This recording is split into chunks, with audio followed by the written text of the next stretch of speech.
On this episode of Turning Point Tactics, I'm going to be talking to you about the Seek and Destroy archetype and how you can score more VPs with that TAC op. So I'm going to go through each of the TAC ops and give you a little bit of an overview and some hints and tips as to how you can potentially score more points more consistently throughout your kill team games. So let's get into it. Hello and welcome to Turning Point Tactics, the competitive Kill Team 40k YouTube channel focused on giving you the strategies and tactics to seize initiative every turning point. I'm your host Ryan, and I'm here to help give you the tips and tricks that elevate every part of your kill team experience. So no matter if you're a casual or a competitive player, there should be something here for you. If you're interested in supporting the channel, there's a few ways you can go about doing so. You can join the Patreon, where you get access to members only Discord, Patreon priority questions, early access to content, exclusive content, and tournament awards. Or if you find yourself buying Kill Team goodies or hobby supplies, you can use one of our affiliate links in the description below, or discount codes with Crossfire Games and GG Prints. We're always keen to hear your thoughts and feedback, so don't leave that comment box empty. Let us know what you think. Once again, thanks for your support, and with all that said, let's get into it. Okay, so Approved Ops 2025 has dropped, and I'm going through each of the archetypes, trying to talk about the TAC ops in general, and how I think potentially you can score more VP from those TAC ops to make sure you have basically a more competitive and more enjoyable game, right? So that's kind of what it's about. So firstly, just an overview of Seek and Destroy. It's had a bit of a glow up since the last edition. So in Approved Ops 2024, it wasn't particularly favourable, I would suggest, for Horde teams, so 2 APL teams that, you know, couldn't necessarily either kill stuff at the rate that needs to kill stuff or survive long enough to be able to achieve the points. So for Champion it was difficult, for your Overrun it was difficult, all this sort of stuff, right? Whereas now I think actually Seek and Destroy is way more accessible for those 2 APL teams for you to be able to get in amongst it and score some efficient VP, which is really nice. Additionally, like, it's given elites a different play style as well, because with the introduction of Dominate, that gives you a slightly slower play style, but with a catch-up mechanic, which they didn't really have previously, whereas the other two TAC ops a bit of a faster pace mechanic as well. And so generally, like, it's a really strong archetype, I think, and one of the strongest benefits of it is its APL and VP efficiency, which I've never really said before. But it's APL efficient because essentially you're not wasting your APL doing anything else. You're just primarily focusing on killing your opponent, which is what you want to do with your APL, because the more of your opponent's models you take off the board, the less ability they have to influence and impact the game. Potentially it also helps deny their TAC op scoring if they're doing something like, let's say, flank, and they need to have models that are alive in your territory. If you're spending APL to remove those models, then you are being efficient with that APL and achieving what you want to achieve. The other thing to note with this is, with the introduction of Kill Op in Approved Ops 2024 and the continuation of it in Approved Ops 2025, it means that essentially you can now be scoring your Kill Op whilst also be scoring your TAC op, right? So let's say that you move into an area and you score 2 points on Rout by killing 2 models. Well, that could potentially be getting you 2 points for Rout, whilst also getting you a kill op point potentially, or more, depending on the size of the team. Let's say it's 1 for that. And then also it could be your primary mission, which means that getting those 2 kills could potentially be scoring you 4 VP, which is really efficient, right? So like, you've used 3 APL and you've got 4 VP out of it. That's really good. Clearly there's a little bit of variance there, because all of the scoring is now reliant on dice rolls, essentially, which can mean that you potentially are more prone to what I call variance, or whiffing is the thing, right? So you want to probably have a look at how reliable you can make your various options, essentially, right? So that's the risk with it, is that essentially it's not guaranteed VP. You know, one of the reasons why a lot of competitive players like to plant beacons in the Recon TAC op from the last edition is that it was, I perform an action that you cannot interact with, you can't stop me doing it, and by me doing that action I score a VP, and the only way that I can be denied doing this is by poor placement on my behalf. So as long as I come out the door with a good plan and I have the right options in the right place, it's generally really hard to stop people scoring plant beacon. Whereas this is not going to be the case, right? Because you can do everything right, you can maneuver in the right position, you can have the right model in the right location, you can roll your dice, and you can potentially fail. So one of the things that I would sort of cage people with, that when you're looking at this from your team's perspective, is how reliable is your team at killing? Like, how killy is it? versus, how durable is your opponent's team that you're going against, right? So if you have a unreliable team going against a durable team, then potentially Seek and Destroy might not be the one for you, because you're more likely to have that variance come up and therefore not achieve your scores.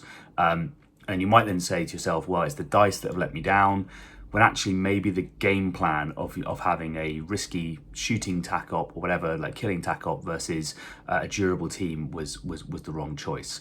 So that's something to cage in the back of your mind. Another thing that I would just sort of state on this is that generally, although it is now better for 2 APL teams, 3 APL teams, and particularly fast 3 APL teams, generally prefer this tac op, right? So if you can double kill, so for instance for Rout, let's take that for an example, if you're faster, you can use a single APL to get the movement that you need potentially to achieve the distance to score.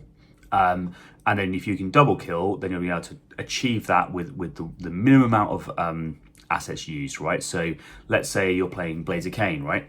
And you charge a Banshee into someone, you kill them with that Banshee, that scores you 1 VP. Because you were, able to stage so far back, maybe you did a charge from say 9 inches away. That's a long threat range, so you didn't have to move up very far. Maybe you were out of your opponent's 2 APL threat range to achieve this. You did your charge, you got a kill, you shoot someone else, you get a second kill.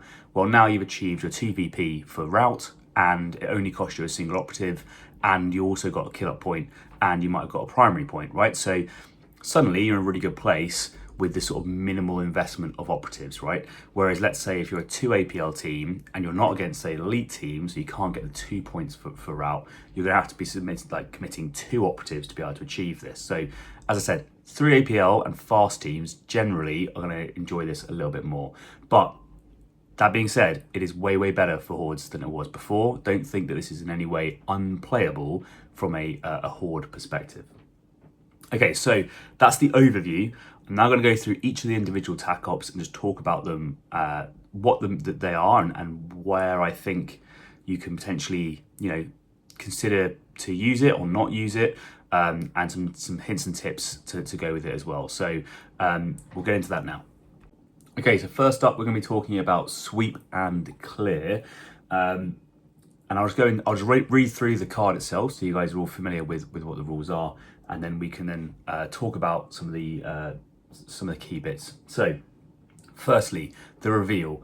The first time an enemy operative is incapacitated while contesting an objective marker, or the first time a friendly operative performs the clear action, whichever comes first. So, the first bit I'm just going to talk about that is this is quite good because you can essentially hide the fact that you're trying to achieve this tac op until your opponent gives you the ability to score it, which is nice.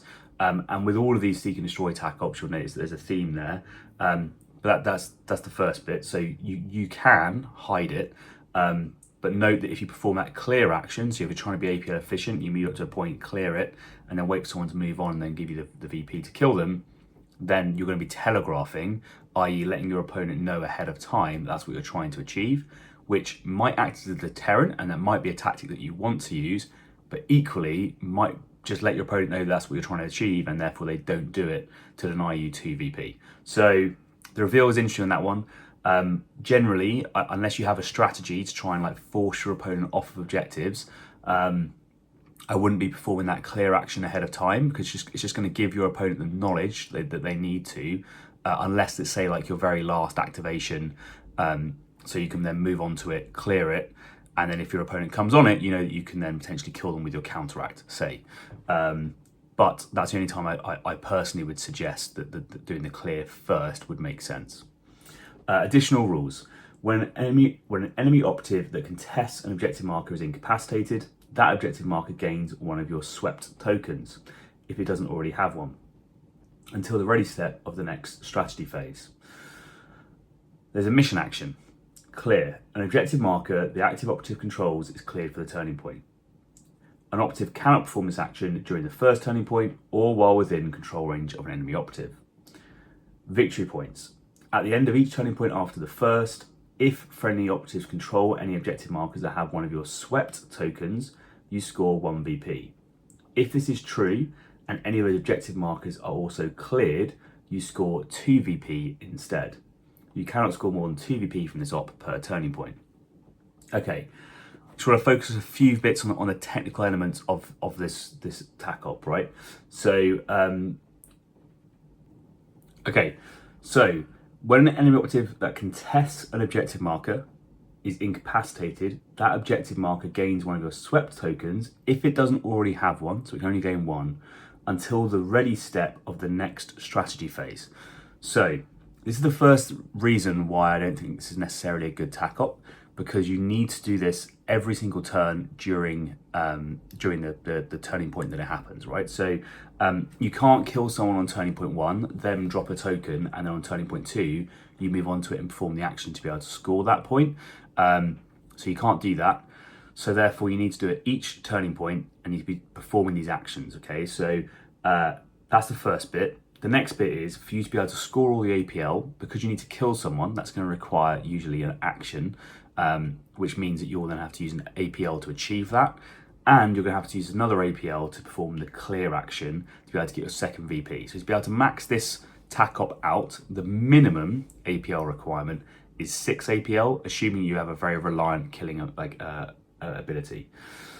Okay, so you need to spend that APL to max it, and you need kills on objectives.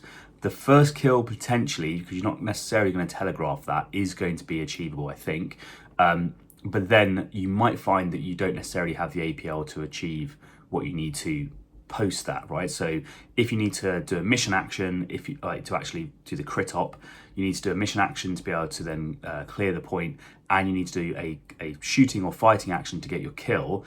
You're immediately now running out of APL potentially on your model to be able to achieve these things if there's any movement that are required. So the downside of this as well is as you go into turning points 3 and 4, your opponent now has the knowledge that this is what you're trying to do. And depending upon the crit op, it might be achievable for them to ignore going on those objective markers or staying on those objective markers for the time needed for you to be able to score this. So I've done a little bit of analysis on the crit ops, and you can go check out my crit op video now if you want to, and you can see I talk through each of these as to whether or not you need to stay on a mission marker or you don't. But for the specifics of this tac op, I'll talk through the ones now where you're going to have to stay on the mission marker. My general advice is if you're playing any mission where you don't need to stay on the mission marker, this is not a good choice for you. But I want to talk through the ones where you do, and then give some context where I think there's some pros and cons to doing so. All right, so firstly, we're going to start with there's transmission, there's orb, stake claim, energy cells, download, and reboot, right? So those are the missions where you have to stay on the objective marker. And I just want to talk through a little more detail about each one. So we'll start with transmission. So transmission essentially requires you to go to an objective marker, spend an APL to make the objective start transmitting, and then remain on that objective marker until the end of the turning point to be able to score the point. So this is fine if there are enemy models that are doing this for you, i.e. they've moved on, they've turned it on for you. You can then move on to the point, kill them, assuming you're 3 APL, and then you can then get the swept token by killing them, and then you can also now clear the point to be able to get another point for this, right? Then you're scoring crit op and you're scoring tac op. Great. Downside is that if you're not 3 APL based, so you can't do that, right? You're now going to have to choose between essentially, do I move on there and kill them and I get myself 1 VP, but now I don't have the extra APL to get myself the second VP. The next stage to that is maybe they haven't actually turned the objective on. So now you're going to move on to the objective and it's not turned on. You need to turn the objective on, you need to kill someone, and you need to do the sweep action. You're now running out of APL. There's very few effective 4 APL models in the game. So that's just an awareness that your APL efficiency is going to go down. And particularly in turning points 3 and 4, when your opponent now knows what you're trying to do, are they going to give you those kills and transmitting objectives for you to be able to make the most of it or not? And if you're heavily out activated and reliant on counteract to be able to achieve this, the other downside is clearly you're moving on likely in an engage order or in a way in which you can be targeted, because you're on if an enemy model can reach that point it's likely other enemy models can reach that point, and therefore you're going into an area where you're exposed to threat and risk. That's just the way of the game. And therefore, now you're quite a high priority target, because if you are killed because you don't control the objective marker, you're going to lose 2 VP, and you're going to then lose the crit up point as well, right? Because just going back to the scoring on how this works, at the end of each turning point after the first, if friendly operatives control any objective markers that have one of your swept tokens, you score 1 VP. If this is true and any objective markers are also cleared, you score 2 VP instead. So you're not going to get that second VP unless you get the first VP, which is controlling it. So there's quite a few ways that opponents can deny you from scoring this. They can put models onto the objectives to be able to out APL control you, and that will deny you both of your points. Or they can just remove your model by killing it or whatever, and then suddenly you're now not able to do so. So just for transmission, just be aware of the APL efficiency of what you're trying to achieve, and it might be that that's going to be a struggle for you going forwards. Orb is the next one. Now, orb placement might deny your opponent wanting to move on to the objective specifically, right? So let's say that the orb is in the middle of the board, and you've moved onto the middle of the board, and you now essentially control that objective, and you've cleared it or whatever. Your opponent's desire to move on to that objective, if they don't have to, is very low, because they can leave the orb where it is potentially, and if you kick it to their objective, they kick it back to you or whatever. But in a hypothetical world, they're going to leave the objective on the orb on your objective, so you're not scoring crit op from this, and you're not scoring your tac op either. So by them not engaging with you, it's a 3 VP kind of I don't care about engaging with this. And potentially with your primary op, if it is tac op, then that's 4 VP. So your opponent can almost think of this in a mindset of, well, unless it's an objective I care about, which this one currently isn't, then I'm less fussed about moving on to that objective to try and force you to score points. Now, there is a way that potentially you can try and do it in your way, where you force the orb over to them to try and get them to come onto the objective, or maybe they TP2, you give up scoring points and they force the orb into your deployment zone. But now if your game plan is reliant on you not scoring crit op on turn 1 and not scoring crit op on turn 2 and not scoring tac op on turn 2, you're 3 VP down, potentially 4 VP down against your opponent before you go into turning points 3 and 4. So although you do need to stay on objective markers, it's a bit risky. The other thing I'll say about orb is it's already a low scoring mission. So if you're going down, you are unlikely to score above 3 VP on your crit op. So if you score 4 VP or less on your tac op, because you haven't achieved the first 2 conditions, then you're in a really bad spot. Because if your opponent has played let's say Envoy or something like this, and they're able to score 6, that is what's going to be determining the game, right? Because you're both going to get low on crit op, you both might have a non-interactive game on kill op, and now suddenly they're just going to win on tac op. And if they are aware that you haven't scored anything and they're able to score with Envoy, then they're going to do something like that all day and not give you any kills. So just want to be aware of, in that already low scoring mission, taking a tac op that's going to that can be quite easily denied is devastating if you go down on tac op, right? So you almost need that reliability of tac op to bump your scores up in that particularly low scoring game. Okay, State Claim is is a different one. So State Claim, I think, is one of the few, maybe the only one, where I think it's not a terrible idea for you to take Sweep and Clear, although I probably never would. But hypothetically, it's the best of the crit op missions, I think, to do so. So for those who don't know, for State Claim to work, you have to control objective markers, and you need to control more objective markers than your opponent to score a point. And the second thing is you're going to make these claims, i.e. I control this or you don't contest this, to score the second part, right? So with both of those mechanics, I control this or you don't contest that, you want your models to probably be moving on those objectives, and they want their models to probably be moving on objectives as well. And therefore, that will mean that you have models on objective markers to engage with, to kill and trade with, and state claim doesn't require any APL for the mission action or anything like that. Therefore, if you have, APL spare, you're not using it on anything else. So doing the tack-up mission action is kind of okay.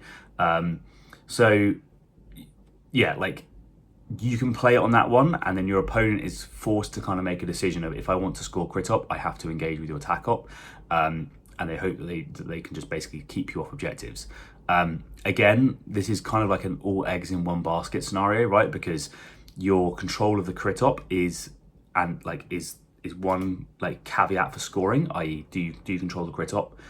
Yes. That is also the same caveat, which is, do you score your tack up, right? So, it's a far different mentality for your opponent of how much resources they're willing to commit to, say, stop you scoring 1 VP from tack up, maybe from crit up, maybe 2 VP from crit up, versus I can deny you 2 VP from crit up and 2 VP from tack up. That's worth investment, right? That's worth maybe 2 or 3 models to make you now lose that 4 VP, because that's a huge point swing. So just be aware that, sweep and clear is kind of doubling down on this mentality of, I'm going to control this objective, and they might just go, well, actually, I'm willing to just throw 2 models on there that are 4 APL versus your 3, whatever it is. Or if you're a 2 APL team, they'll just throw 1 model on and just contest you, and now suddenly you've achieved none of this.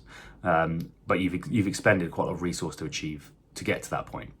But I think state claim is probably, if you really want to play sweep and clear, I think state claim is the one that you're probably going to be looking to play on.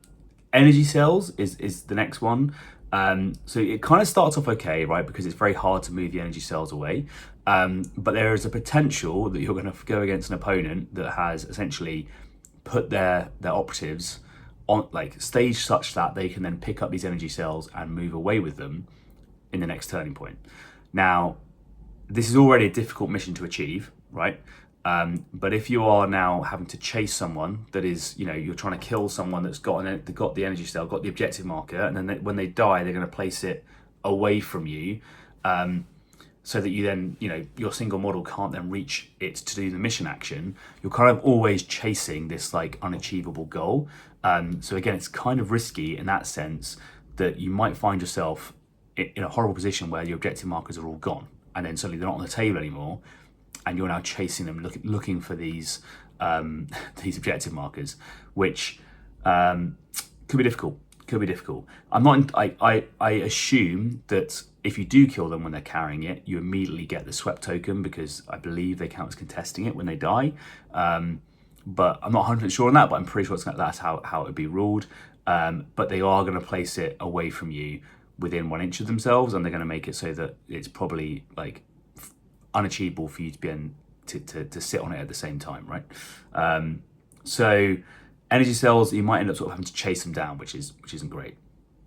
So download is another one where it's a potential mission which starts good, but again kind of becomes worse, because your opponent could on turning point 3 just be like, yep, I'm gonna pop these points and then just not engage with the crit up again, and they might be quite happy with that. Equally, they might be playing a sort of slow game and they go, I'm not gonna engage with this crit up until turning point 4.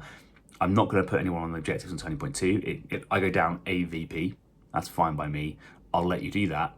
And on turning point 3, that they might go, well, do you want to just pop these objectives for 1 VP each, or which then means essentially I'm not going to engage again with that, or are you going to wait?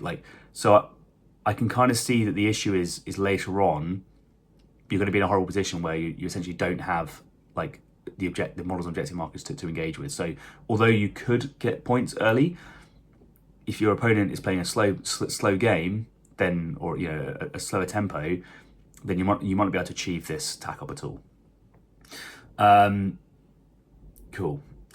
Finally, it's reboot, which is again pretty high risk, because so those who don't know yet how reboot works, essentially you're going to be choosing a number, right, between you and your opponent. If you choose the same number, that objective marker gets made inert.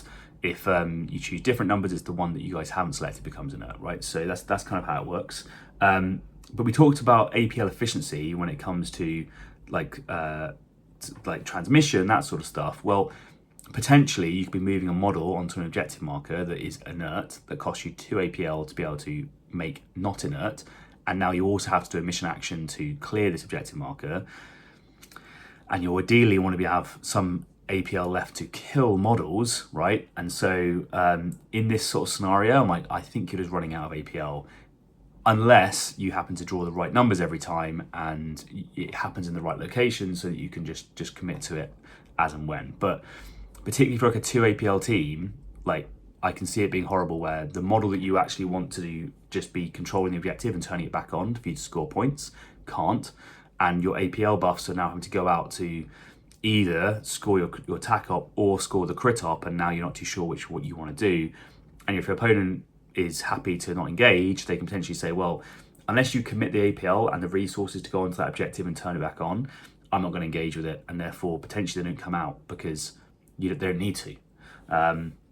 So yeah, one to be aware of on that is it's a bit high risk. You might find that you just, by luck of numbers, end up, in a really bad spot, or you might find yourself really APL efficient because actually your opponent having to spend all their APL to reboot their objective, potentially. So there's just a few more bits that I'm just going to sort of cover. So that's the mission specific stuff that I think's relevant. So yeah, generally I think, although there are missions where you have to end your turn on an objective marker, which is better, like far better than the ones where you don't, because let's say you're playing loot, your opponent will move on, loot it and dash off, and then suddenly you're unable to score that point, and they have no reason to go back onto that objective afterwards. So just be aware of that. And like, let's say you're against, I don't know, like Raveners or something, like they're going to appear, they're going to loot it, they're going to disappear back into a tunnel, and you're never going to see them again. And now you're not able to achieve your attack up, right? So you want things where they have to hang around. But even with the ones where they hang around, there's a lot of issues potentially in sweep and clear, which makes it really hard to achieve. There's also no catch-up mechanic with this, right? So it's kind of like all or bust.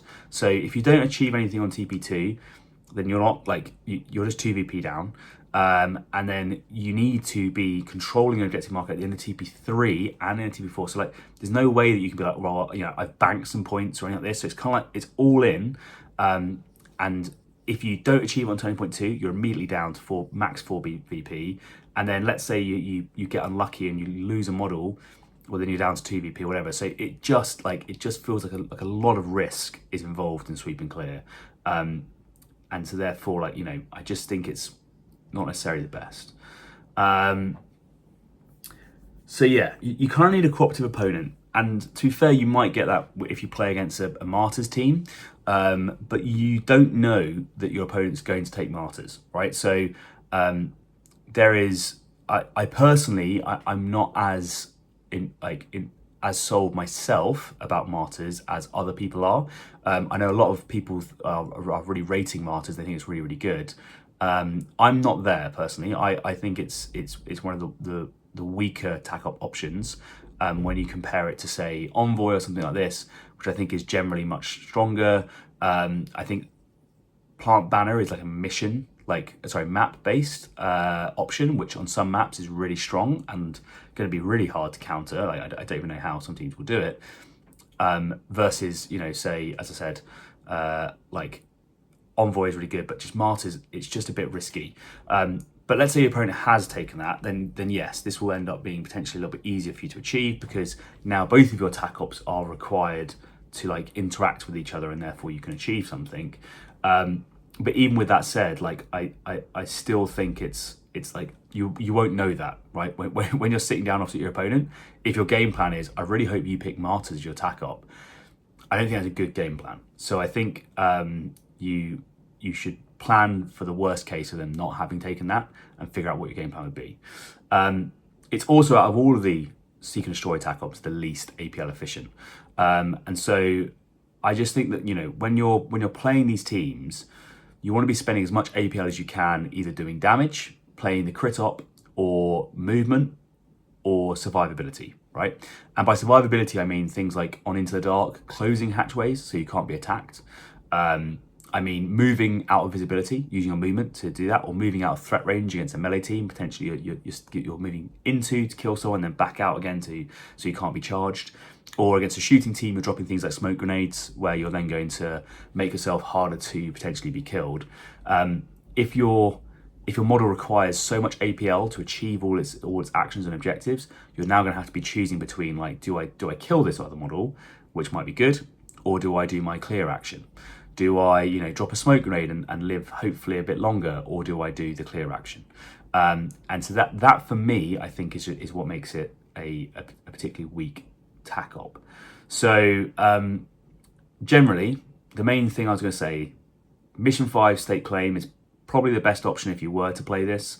I would not recommend playing this on any other mission, to be honest, unless you have a very specific reason to do so, and you know, for whatever reason it is, this is going to work for me, and what I've just said and all the weaknesses of what I've just said, you've gone, I can counter that. I know what that is. My opponent's 100% going to be playing Martyrs. There's no reason why they wouldn't. It's the obvious choice here, because the map means that they can't take Plant Banner. I have something that means that Envoy is bad for them, and their other archetype is unsuitable. So therefore, they're locked into that choice, and we're playing a scenario where this is going to work. But most of the time, I don't think that's going to be the case, and I would heavily recommend that you look at one of the other options. So that is Sweep and Clear. Okay, so next up is Dominate. So I'll read through the card and explain the various stages, and then talk a few tips about Dominate. So reveal the first time an enemy operative is incapacitated by a friendly operative. Additional rules: each time a friendly operative incapacitates an enemy operative, that friendly operative gains one of your Dominate tokens. Victory points: at the end of the third and fourth turning point, you can remove Dominate tokens from each friendly operatives that aren't incapacitated. For each you remove, you score 1 VP. You cannot score more than 3 VP from this op per turning point. Okay, so first up with the reveal, right? So you're doing this as soon as you incapacitate an enemy operative. So there's no way for your opponent to know this is coming ahead of time until it's happening, essentially. So that's kind of good. And realistically, there is no counter to this other than killing your models, or not dying themselves. But like that's not really a counter per se, because that's just what everyone wants to do during the whole time, right? You want to not die whilst killing your opponent's models is a pretty standard, I would suggest, kill team tactic, and therefore, it's not like someone can say, right, if I do this specific thing, I can turn this off. No, they need to either decide not to interact with you, which may or may not work for you, depending on what you're trying to do, or they need to just go, okay, well, I'm going to be durable enough that I don't die, or I'm going to make sure that after you kill someone, I'm killing enough that I then kill that model that achieves a kill, right? So something to be aware of. Few interesting points. One is you can start a tally on turning point 1. So if your opponent has missed deployed poorly, whatever, and they potentially move in a scenario, or that they give you a shot at turning point 1 which you weren't expecting, you can take that shot and it can potentially score you VP that otherwise you wouldn't get, right? So if your opponent deploys their entire team in light terrain, and you can turn one across the map, ignore obscurity, saturate, blast the whole team, and you kill everyone, and one guy just gets 6 Dominate tokens, you could just go on turning point 1, cool, got my 6 Dominate tokens. Turning point 2, that guy's going to run and hide at the back of the board. He's never coming out again, and he's now going to score me all my points, right? Because each turn I'm going to take 3 off him, and I've achieved what I needed to. And so that is a really nice ability, right? Because you're not now having to worry about it, and it's the ability to score throughout the game, which is really nice. Now, I don't think that's going to happen very often, but you never know when it does happen. And if opportunity presents itself, you're going to want to take it. It also means, as I said about with a lot of these things, if let's say your opponent is on turning point 2, is they're staging a melter gunner up because they want to achieve a threat for you on the next turn, and you have the ability to kill that melter gunner, well, you're going to be able to potentially score your tac op at the same time as scoring the kill op, whilst also removing a threat model from the board. So that has a nice synergy within it, which is really good. One of the key points of this, though, is although you have that synergy and you can score early, you can only get the points on turn 3 and 4, right? So although you can be accruing these tokens, you can't release them for VP until much later on. So durability is important, and I've talked about sort of durability in previous videos in a couple of ways. There's lots of ways of doing it. You can have a high wounds count, high armor save. You can be obscured. You can be outside of threat ranges. You can ignore piercing. You can fight first in combat, whatever it is, right? So there's so many different ways to be durable. You have to think about what your mechanic is for durability, and if not, if it's going to be suitable or not for the matchup you're in, right? So, perfect example. Let's talk about Nemesis Claw. Nemesis Claw are a durable faction in a sense that they can hide in melee, right? So they can use their chains to go into combat and then hide in combat, and then like kill and move to the next combat, hide in combat, kill, and they sort of do this like huggy warfare technique. But if you're against a team that you know is like really, really good at killing you in melee, I'm not sure what the team is, but hypothetically, and you're thinking to yourself, I'm not going to be able to hide in melee against this team, then potentially your durability mechanic needs to be reconsidered, right? Because that might be a scenario where you go, okay, I actually can't do this against this team. So something to be aware of, right, is that like you need to be durable. Consider your team's durability. Does it apply in this matchup that you're against? If it does, good, happy days. If it doesn't, like, can you play around that? The other nice thing about this is like it can be a really big point swing at the end, right? So if you're playing a slow tempo crit op, and again in my crit op video you can see the tempos of the various crit ops. But if you're playing like a slower tempo crit op, you can sort of comfortably go down on points in turning point 2 and not worry about it. Right? Because like a lot of the time when you're an elite player, you think, I have to come and engage. I have to play against my opponent. I have to put models forwards into their threat range. And they're going to use their activation advantage to really hurt me. Well, potentially, let's say you're playing against a team that's got, say, flank or whatever, and they're now staging on the center objectives and all this sort of stuff.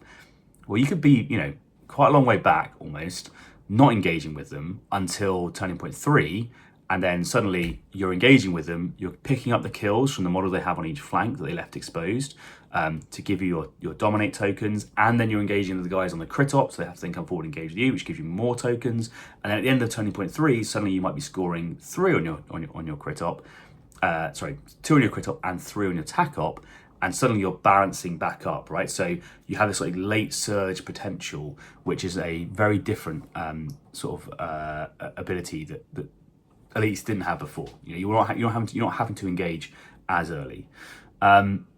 So the other bit I'll say about this is that it does have good breakpoints. So if you score 3 VP on TP3, that can immediately get you 2 on your primary op, right? So again, when I talked about sweeping clear, let's say you get 2 VP on turning point 1, where your primary op is only going to get you 1 more, so you're on 3.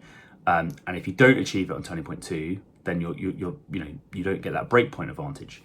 Whereas 3 and 5 are quite easy breakpoints for this to achieve, and therefore getting that primary op bonus is also easier with dominate as a result. Next, I've talked about APL efficiency. It's phenomenal, right? So it's really, really good on dominate for APL efficiency, because you don't necessarily have to move a long way forwards. You don't necessarily have to be in a certain position. Like you can be on your home, on your back line and shoot across the map if you need to, or you can be on your vantage or whatever, not using movement, just shooting and doing whatever. And therefore, because you don't have to use that movement, or you don't have to use those mission actions or whatever, you might find that you can focus your APL on just doing kills and durability actions. So let's say you're on Into the Dark, for instance. Maybe the durability action is you have a guy in a hatchway, you're going to shoot twice from the hatchway, and then your third action, you're going to close the hatch, right? Or maybe you're a 2 APL team, so you shoot once, then close the hatch. Now you're safe because you're behind a hatchway, you're not visible, you're not exposed, etc., etc. And you've used your APL to maximize your durability. Or you use it to move away, whatever makes sense in the scenario, right? I know I'm giving you examples here. So that I think is again really interesting. So it's way more APL efficient than potentially Rout or sweep and clear.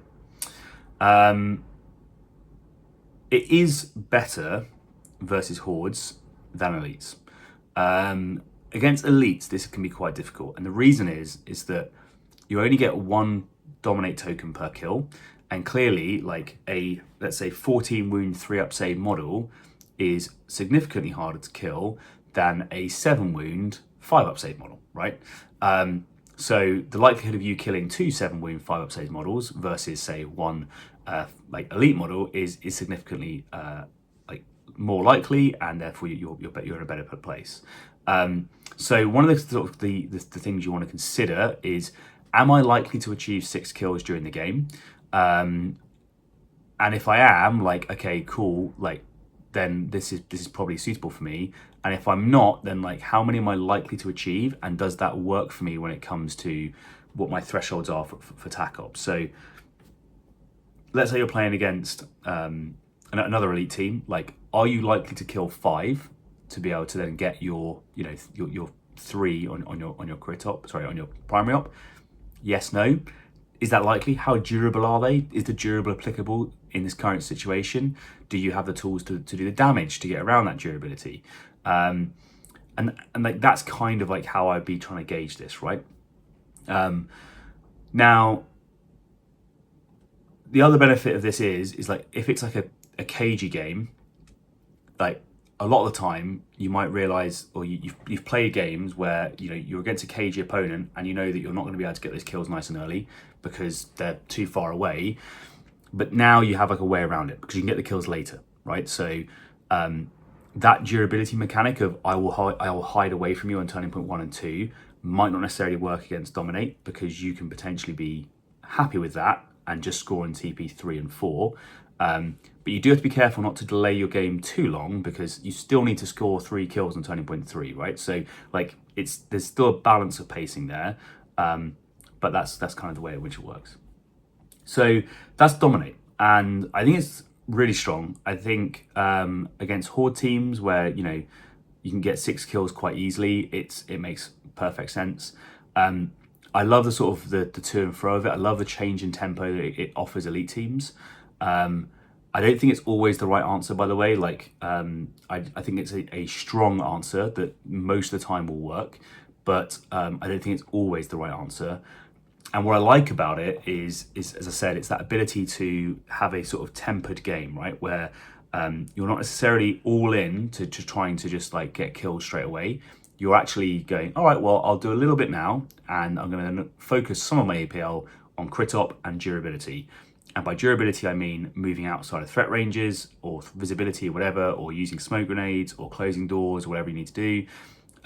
Like, the easiest example is you move out of an accessible point on Volcus. So you're exposed, you shoot someone, you then dash back through. So now you're behind the accessible doorway again and you can't be seen, right? So that is a durability method that is using movement to achieve durability. And that's like a way to achieve it. And I think, you know, this used to be the pop tarting, right? It's the same thing, right? So yeah, interesting method of achieving it. I think it's going to be really good for elite players. I think particularly against horde teams, you know, if you're a, you know, Deathwatch player against a 12 operative hordes, you're like, oh, actually killing 6 of these is probably quite realistic over the course of the game. And like that, having those across my models so that I then have enough people alive at the end who have achieved those kills is also quite realistic. And note, there's always the potential where you get a big move off, a big blast or something like this, and one of your models picks up 3 kills, and that model can then be, you know, can send all those points back. It's not like per operative, it can just be from across your team. One thing I will just say on like choosing who to like pull tokens from. So you really want to look, I guess, at like how exposed those models are and how likely you are to be able to get those points, right? So if you think that your model is like at high risk, and there's often probably going to be like a scenario where you have 2 models that are at risk, right? It's just like, which one is more likely to die? Or if I'm going into the next turning point, which one do I really want to activate first? So let's say that, like, you know, you've got one guy who's got 2 wounds left, he's got 3 tokens on him, and you've got one guy that's got 14 wounds left and he's got 2 tokens on him, right? And you think to yourself, right, okay, like I'm at the end of the turning point. If I win initiative, then like I want to use the guy that's got loads of wounds left and off he goes, or I want to use the weak guy, whatever. Like, just consider, like, okay, but if I lose initiative, who's going to die? Like, is there a chance that the 14 wounded dude lives, and therefore I can play again? Whereas a 2 wound guy, like, if I lose initiative, am I just going to lose 3 VP straight away? So those are kind of like the things, like, do I need to use this guy right now? Or is the answer like, yes, but this guy is going to go and do something more risky. Like, I'm going to throw this guy out to achieve something, whatever it is. Hope that kind of makes sense. But let me know if you have questions on that. So that is Dominate. I think a pretty solid tack up choice, and one that you should definitely be considering most of the time if you're running Seek and Destroy. Okay, finally, we are talking about Rout, the last of the Seek and Destroy tack ops. So I'll go through the card now, and then we'll talk a bit more in detail about it. So reveal the first time you score VP from this op. So again, like, your opponent's not telegraphed this until you achieve it, and particularly, let's say you're unsure if you're between Dominate and Rout, or potentially, let's say, you're doing Martyrs or Plant Banner, or Flank, whatever your alternative is. Sorry, Flank's a bad example because you have to telegraph that. If it's something that you don't have to telegraph, maybe it's like Steel Intelligence or something like this, then your opponent doesn't know it's coming until, like, it happens, right? So that's quite good. Victory points. Whenever a friendly operative incapacitates an enemy operative, if that friendly operative is within 6 inches of your opponent's drop zone, you score 1 VP. If this is true and that enemy operative has a wound stat of 12 or more, you score 2 VP instead. You cannot score more than 2 VP from this op per turning point. So technically, this can be scored turning point 1. There are some teams that have the movement potential to do this. I have, like, a question which will need to be sort of ruled by your local TOs, which is you can be within without being, like, so you can both be within territory and out, if that makes sense. So, like, sorry, how to describe this? You can be wholly within and within, right, at the same time, for things like the center line. That means, as far as I'm aware, that you can be wholly within your drop zone, and then if you were to move 10 inches forwards, you would be within 6 inches of your opponent's drop zone, because you're both wholly within and within for both of those measurements, I believe. So in a straight line, you could, with 10 inches of movement, achieve this on turning point 1. There's other people that can potentially move first before the game starts that could also achieve this, right? So if you can have if you have essentially 10 inches or more move during turning point 1 and can do that in a straight line, you could score this on turning point 1. Seems unlikely, but hypothetically, if your opponent gave you a target that's within range, all that sort of stuff, could happen. Sure, I'll believe it when I see it. But next point on this is it needs consistent scoring, right? So you need to engage on turning point 2, you need to engage on turning point 3, you need to engage on turning point 4. And you need to be moving forwards to achieve this, right? So if you're playing like a melee team, this works quite well as a synergy because you want to be going forwards. But note that, like, if your opponent can also do the same thing, they can potentially move out of that area to deny you those points. But by doing so, they're probably going to be moving into a enhanced threat area where they're, like, in the middle of the board being killed by your backliners. So, it's kind of like you can trade models that way if you want. If they're denying you scoring Rout by getting tabled, you're probably happy, right? Like, that kind of makes sense. But to achieve that, like, you need to think about where you need to be placed. So you need to be able to do the movement to be able to get within that distance and position yourself, like, as far forward as you need to be, to achieve that consistently and reliably. So let's talk through some of the distances, and then it will hopefully make sense, and where I think this is stronger or weaker based on the map, non-specific to exact maps, but just in general. So longboard, longboard edge on open board is 10 inches between where you start your deployment zone and the scoring line for you to be able to achieve scores of Rout. right? So you need 10 inches from there going forwards. Therefore, like if you are a standard sort of move dash 9 inches team, you need to be 1 inch forwards generally to achieve that distance and move. Now, noting that you're unlikely to move in directly straight lines, that means that like you'll probably want to be 2 inches forwards out of your drop zone to be able to achieve the movement with a move dash to do so, right? Because if you're 2 inches forwards with a slight angle and however you need to go, you can then probably get the direct line that you need to be able to achieve it. Noting though that, like, you know, if there are no like direct lines, then you need to be further forwards. But when you're selecting board sides and considering where you want to go, that's the main thing. Like, can you stage somewhere 2 inches forwards with a straight line to your opponent's drop zone? If so, that's good enough for you to achieve route.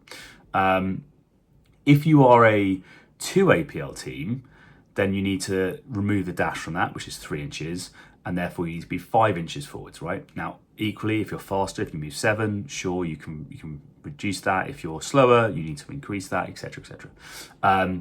But those are the two considerations. If you're an elite team, then you can probably be, as I said, 2 inches forwards. If you're a horde team, 2 APL team, you need to be 5 inches forwards with your drop zone to have the movement potential on the long board, on open board, the long board edge, to be able to reach each other. Now, for short board on open, you need to be the distance between the two is 12 inches between drop zones, right? So you go from it being sort of 10 inches away to 12 inches away, which again, simple maths means you now need to be essentially 4 inches forwards, add 2 from a drop zone for 3 APL, or 7 inches forwards from a drop zone for 2 APL. So your staging points, where you want to stage on the map, you need to have a look and see where they are. You know, are there plenty of appropriate staging points 4 inches forwards for you to be able to then, you know, get to and reach? If not, then like consider heavy barricade as an elite player. You can use that to be 4 inches up to be able to get you where you need to go. If you're a 2 APL team, then 7 inches forwards. And this is all assuming, by the way, a standard like move dash shoot. Clearly, if you're charging, you can change these distances appropriately if you're a melee team, but just for awareness, this is kind of like the generic information. Okay, next, let's talk Into the Dark / Tomb World and the differences there. So the longboard edge is actually the same distance, right? So weirdly, you need essentially 10 inches to be able to get between your drop zone and your opponent's drop zone on it. It's actually slightly less, but broadly you need 10 inches of movement because 9 inches isn't quite enough, but 10 inches is. So it's the same as open board in that respect. However, there is a key difference, and that is hatchways for the accessible rule and the operate hatch mission action requirement. So because you need to pay for accessible, which is an inch tax, and you also need to pay a APL to operate the hatch, you're probably not going to be able to dash, right? So unless you have free mission action or something like this to be able to increase these things. So it's kind of like 4 inches penalty between you and your opponent to get that additional distance that you need, right? Because I would move dash in a straight line without paying any accessible, so I'll be moving 9 inches potentially. Well, now I'm going to be moving 5 inches because I've lost an inch for the accessible terrain, and I'm going to lose my dash, so I'm losing the 3 inch dash. So it goes from 9 inches down to 5 inches. You're only moving you're moving 4 inches less. Hopefully that makes sense. So assuming that you're paying for accessible and you can't ignore that, and assuming you have to do the operate hatch action, then you need to be 6 inches forwards of your drop zone to be able to actually achieve the distance that you need to reach your opponent. Now for 2 APL teams, this is significantly harder, clearly, because you need either that third APL or you need to have already opened the hatch. So you need to stage wherever that is on the hatch, which is kind of agnostic to distance, or you need to be within 5 inches of your opponent's drop zone, which means you need to be, you know, quite a long way up. So just for awareness, ITD longboard edge, you kind of want to be 6 inches forwards to be able to have the movement that you need to get through hatchways, operate the hatch, and then achieve a kill at the other end. On shortboard edge, it gets even worse. So shortboard edge on ITD is 14 inches between drop zones. So it's even further than it is on open board and on the shortboard edge, and significantly further than it is like on a longboard deployment. So, noting what I said, accessible penalties, operate hatch penalties, and you're now 14 inches between each other. So the sum of that is essentially you need to be 9 inches out of your drop zone to be able to achieve the movement requirements generally of that objective. So I think just from like a map perspective, like if you're playing a longboard edge, you're probably fine. Like Rout is probably a good choice on a longboard edge. You're going to achieve it most of the time. It won't even feel like you're trying to achieve it. You're just going to be doing that movement anyway. And it's also much harder for your opponent to move out of that range, right? Because essentially it's like almost all of their territory 2 inches away from the center line is a scoreable area. So you can be, you know, if they're on the center line, if they're in their territory, you can be on the line and within 2 inches to kill them and that sort of thing, or charging them and fighting them whilst tagging both lines, right? So it's going to feel like very, very easy for you to do and very, very hard for your opponent to deny. They have to be in your territory to deny it. Whereas if you're on like a shortboard edge, particularly on ITD, it's going to feel way worse for you, because with a 14 inches between drop zones, they're able to like hide quite near the center, stacking on doors and blocking your movement and all that sort of stuff, and you can't actually break through to get the distance that you need. And even if you were to break through and get that distance, there's no guarantee there's anyone that's actually going to be there for you to kill, right? So I would just say like the priority of this is kind of like a if you can do like open board, longboard edge is like Rout is tick VG very good, right? If it's ITD longboard, then it's like, yeah, probably makes sense. It's you know, quite achievable for you to do. Open board short edge is again like, yeah, okay, kind of makes sense. You only have to be sort of 4 inches forward or so. Cool. And ITD shortboard edge is like, I don't think you should be taking this tack up. Like most of the time, unless the mission is such or whatever, I don't think you should be taking this tack up. I think it's probably a bad choice for you. The distance that you need to go to achieve it is actually really far. Now there is a few things on this is like just worthy of note is on Toon World, the teleport pads are actually really useful, because if you can do a teleport pad and then dash, you can usually get within route range on most of the maps. Now some of them, I think some of them you can't, but most of them I'm pretty sure you can, but you need to then be exposed because you're potentially going to be on a teleport pad, having to move out, all that sort of stuff, and your opponent can do a switcheroo and teleport you back into the room, all this sort of thing.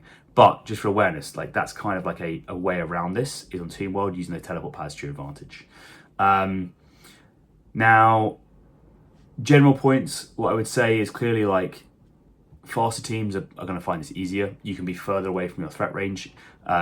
You really need to have a sort of awareness of where you need to stage on the map. And like, note that again, like the sequence of the game is such that it promotes this thought process, right? So you're going to roll off, you're going to then select board side, or maybe you get given a board side, then you choose your tack up afterwards, right? So you can know where your terrain is that's available to you before you choose your tack up. And if you look at your board and you think to yourself, okay, there is nowhere that I can stage that's safe for me and yet has the movement potential for me to achieve route, then like you don't want to be achieving or trying to achieve route, right? So like look at it from that way, like, okay, where do I need to get to? And like, where can I stage to achieve that against my opponent? And noting that that's far easier to achieve on open board than it is on ITD, and it's far easier to achieve on the long board edges than it is on the short board edges. So if you combine those two problem sets, then you kind of have like a gradient of what I'd recommend. Now, this actually has an interesting counter to flank. So if you think your opponent's going to be running flank, Rout can be quite effective because you need to be going into your opponent's territory to get kills.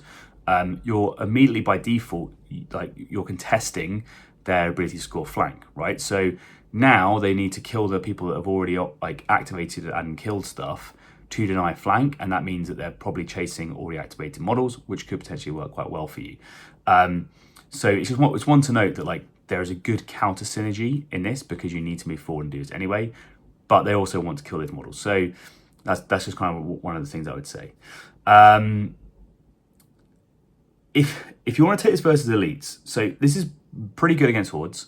We'll talk about APL efficiency in a second, but if you want to take this against elites, you need to be very killy. Like you need to know that you're going to be able to achieve those kills, because if you, let's say, move dash and shoot someone, and you whiff and you don't kill them, and it doesn't achieve your 2VP, you've probably lost that model, and now you're gonna have to commit even more models to be able to then achieve it, right? So just be careful with, like, as I said in the beginning, like durability versus reliability of kills. You want to really make sure that you know that when you're doing something, you have a good odds of actually it being successful. And if your game plan is a 2VP swing based on the coin flip, then I would suggest that that's a bad game plan. Particularly as if you're giving away kill op yourself, that's actually potentially a 3VP swing. And if you're a primary op, it could be a 4VP swing. So like how much is 4VP worth to you, and is it worth that level of like a coin flip? Okay, APL efficiency. So the downside of this is what I talked about is like to be really safe on longboard edge, you could be 2 inches from your drop zone, right? And use your APL to do a move, a dash, and a shoot, and you would achieve, in this instance, your VP, right? So that's kind of cool, right? The downside is like clearly if you're not going to use a move and a dash, and you just want to do a move and shoot twice to potentially get the 2VP from a single model, well, then you need to remove that 3 inches, so you need to be 5 inches forwards, so you need to be staged up further. And note that means that you can't stage on a heavy barricade unless you're a 7-inch movement team. So that's something immediately there. Okay, cool. Like I need to do that, or you could charge. Sorry, but then like you also can't use your APL efficiently to do durability moves, right? So like throw smoke grenades, to move back out of visibility, to hide, to close hatchways, this sorts of thing, right? So if you're, if all of your APL is being spent achieving the movement requirement to do the distance, then you're not going to have that ability to then potentially get back the way you need to. So one to be aware of is like that APL efficiency, and I think that Rout is far less APL efficient than Dominate, even though you could potentially get 2VP per kill versus elites. I think it's far harder to achieve because you're using a lot more of your APL to achieve it in the first place, rather than say staying alive.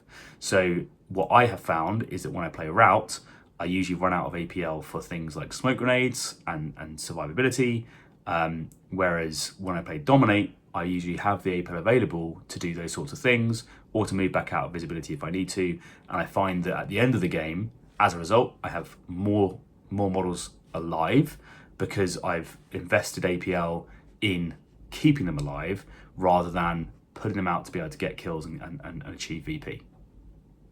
So yeah, that also, I guess, concurrently applies to mission objectives, right? So like if you have a APL hungry crit op and you know that you're going to have to be spending a lot of APL on the crit op, then that, again, the same logic applies, right? Where, okay, I'm now using all this APL to do movement, to be able to achieve the win condition of Rout, therefore I don't have it available to me elsewhere. I think those are all the main bits that I wanted to highlight. So it's a good tack op, right? And that's probably one of the things that I should end with. It's a solid pick. It's, in my opinion, better against sort of fragile hordes. Like getting double kills is good. It's easier than getting single kills against elites, unless you have like a whole team of 6 melt guns. And you just need to be cognizant of the map when you're doing it, because the difference, I think, between like Rout and Dominate is probably going to be map. And and mission. So if you know that you're playing a fast tempo game, for instance, and you know you're going to be throwing models out, and you don't really care because you're going to score all your points in turning point 2 and 3, and you're going to be dead by turning point 4, then potentially Rout is a good option, because you're going to be out doing that anyway. And again, there's probably an element to this of play style. Like if you know that you're an impatient player and you're an aggressive player, then Rout's going to be more favourable to you because you can score as you go, right? So you can be achieving those scores, and it might be that you don't have any models left on turning point 4, but you know that you have achieved 6 in your attack up because the first action of each turning point is to go and get 2 kills, and therefore you're in a good place.